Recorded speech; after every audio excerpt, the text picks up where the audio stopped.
इकडे अजित पवार यांच्या राष्ट्रवादीची दुसरी यादी जाहीर झाली आहे। 37 जागांच्या यादीनंतर मुंबईतील 27 जागांची दुसरी यादी जाहीर करण्यात आली। भाजपमधून पक्षात आलेल्या नेहा राठोड यांना अजित पवार यांच्या राष्ट्रवादीने उमेदवारी जाहीर केली आहे। नेहा राठोड या चांदिवलीमधून अजित पवार यांच्या पक्षाकडून निवडणूक लढवतील। आतापर्यंत अजित पवार यांनी मुंबईत जे उमेदवार जाहीर केले त्यात 19 मुस्लिम उमेदवारांना संधी देण्यात आली आहे। पहिल्या यादीत 9 होते तर दुसऱ्या यादीत 10 मुस्लिम उमेदवार आहेत। राष्ट्रवादीनं 37 जागांच्या पाठोपाठ मुंबईतली 27 जागांची दुसरी यादी जाहीर केली।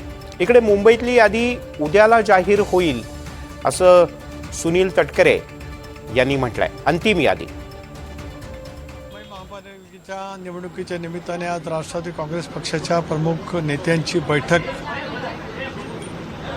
मी स्वतः आणि आमचे राष्ट्रीय कार्याध्यक्ष आदरणीय प्रफुल्लभाई पटेल यांच्या उपस्थितीमध्ये त्या ठिकाणी झाली।